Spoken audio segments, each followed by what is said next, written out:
Teamsters have just tweeted out a press release. Do you want to put that up on the screen? Yeah, here we go. Wage increases for full-timers and part-time Teamsters will get, existing full and part-time Teamsters get $2.75 an hour in 2003, $7.50 per hour over the length of the contract. Part-timers will be raised up to no less than $21 per hour immediately. Seniority, part-time seniority will be making more. General wage increases for part-time workers will be double the amount obtained in the previous contract. Wage increases for full-timers will keep up UPS Teamsters, the highest paid delivery drivers in the nation, proving their average to $49 per hour.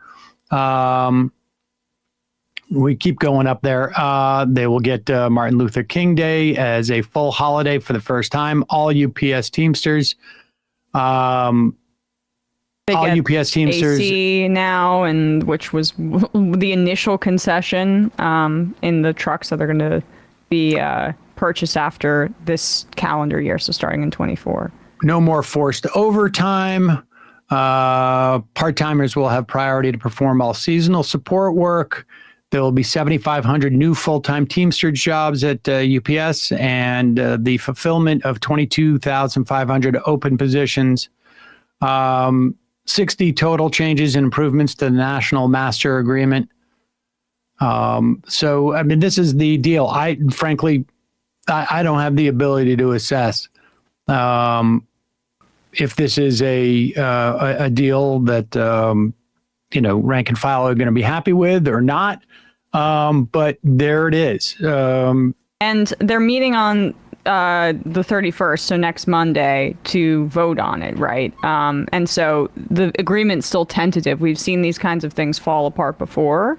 So, there is a potential that the rank and file could not agree to this in the way that's being advertised now. But for now, I would imagine that UPS wasn't just facing a ton of pressure internally, but externally, because there are other companies that have deals with UPS to ship and export their products that they were probably like, a strike would be disastrous to our business model as well, just given the sheer volume and number of workers, because the UPS Teamsters are the largest private sector collective bargaining agreement in on the continent. So it would have been immensely disruptive, which is why they have so much leverage, which is a good thing. Exactly. And it's also really very much a choke point, right? Because nothing happens if these drivers don't drive. And also with the support that they were getting from the pilots, nothing's going to move.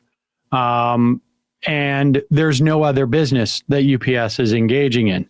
Whereas when you talk about the WGA and SAG-AFTRA strike against the producers, they have a lot of old inventory that they can run. They have things that are in the pipeline. Their lead time is longer than it would be if you order a package to be delivered from wherever it is, the pet store, and they're delivering it.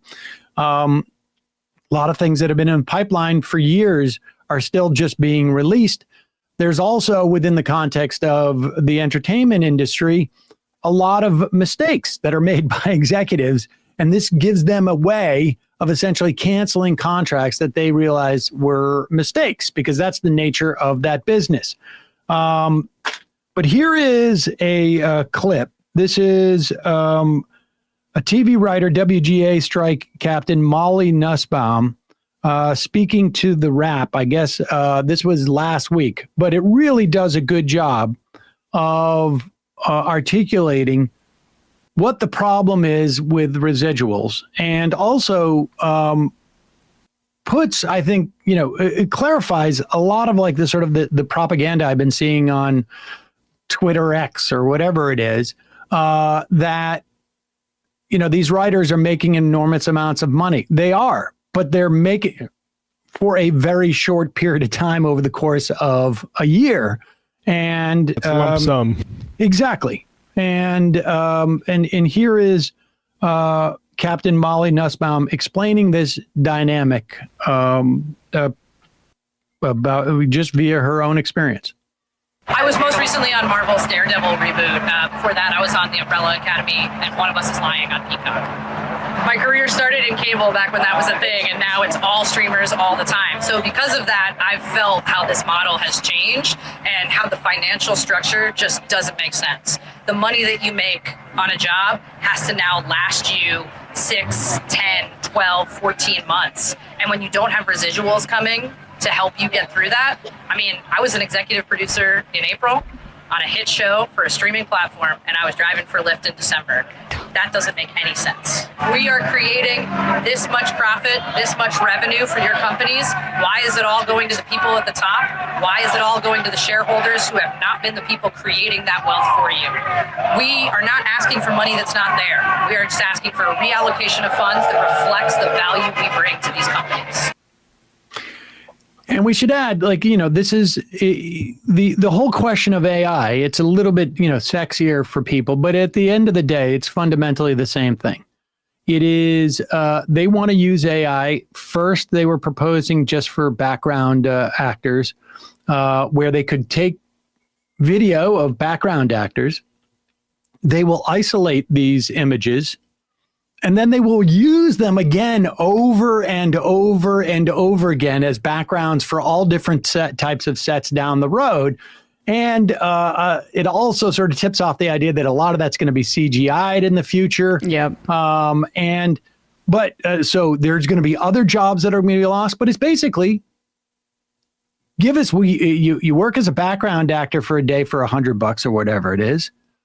And we're going to take your image and we're going to exploit it over and over and over and over again, and you're going to get no pay. And so it's the exact same dynamic. And of course, they want to do this ultimately with foreground actors and voice actors, and they want to have AI generate writing and all of those things. Anything that AI is going to generate, the inputs come from human beings. Mm-hmm. Yep. And the inputs come from human beings' labor. And they want to basically run that through, take the inputs, pay for it once, maybe never again, put it through the box, and then just keeping those inputs, working those and exploiting those inputs, essentially that human labor over and over again without having to pay for it. And that's really ultimately, at the end of the day, the same broad dynamic as we're seeing with this move into streaming, which is, we get this work. The model was always about you're going to get deferred pay in the event that we keep using this. And now they're basically like, well, we're keep using it, but we're not giving you deferred pay anymore. Yeah. And that's more or less the same dynamic. Go ahead, Matt. It's just stolen labor. It's fascinating to me. Brian Merchant has a column in the Los Angeles Times. Hollywood is on strike because CEOs fell for Silicon Valley's magical thinking. And AI is just the newest exponent of that, to be honest. Like all these promises sold by people like Reed Hastings at Netflix of this giant growth possibilities. This was all just inflated the same way a lot of these tech companies are. And that bubble has massively affected our entertainment system in a way that I think, we have to support the actual producers and workers who make these things over the people who are just, trying to commodify it for bankers. Well, for giant purely growth prospects. selfish reasons too, in the sense that these people who are buying into these models, they they almost have contempt for the art. These are capitalists who are trying to milk this for all it's worth.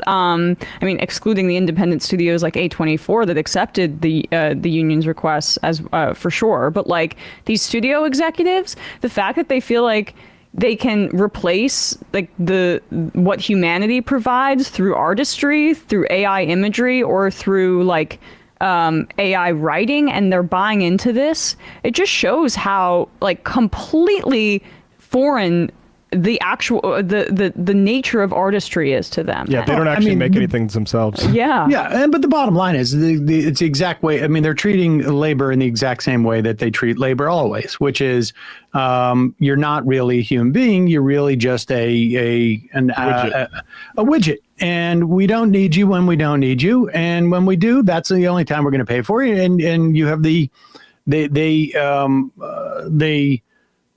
presume the same level of humanity for that widget as they would for one of their workers. That's just the way that they contemplate. Yes, and their experience watching and consuming the art that they're pumping out. The fascinating thing for me is to watch like the enormous investment that all of these outlets put into streaming channels, which just by it was so obviously half-baked. When we did our show on Peacock, there was no way for us. We would take a clip from the show. The other, I was talking about the other show. No, we did the Majority Report, and then we did a second interview show. And to be honest with you, I can't even remember the name of it. Can you remember what the name of it was? I literally can't. What was it, like Reported? I think maybe. And we would interview a couple of reporters. Maybe that's what it was. But the point is that we had these interviews. We would take clips. And we were allowed like one clip a day, and we would put it on our YouTube show. And then we could not provide a link back to the actual interview. We couldn't even provide a link that would take you directly to our show. And it was as if like they're not even on the internet. Or I should say, they're on the internet, but they're not on the wide world web. Right. They're just being streamed, and they ultimately just end up being just a different delivery mechanism for the exact same product. And the delivery mechanism, the only advantage of it was, to the consumer at the end of the day, just none. Really, as far as I could tell. But and then they're going to, when they have to write off these billions and billions and billions of dollars of losses, they're going to bury it in they want to basically say this is a function of the writers or the actors. And it really is just a function of executives and financiers messing up something that was producing 5x returns instead of 100x returns. And that's where the whole Silicon Valley mentality comes in. If we can't get 100x return, there's no value to it. And we're going to talk about this. Increasingly, our entire economy is like this. And certainly within the context of drug production, we'll talk about that in a moment, based upon, a very nascent effort to change the way, or to really, in many respects, decommodify medicine, at least a part of it.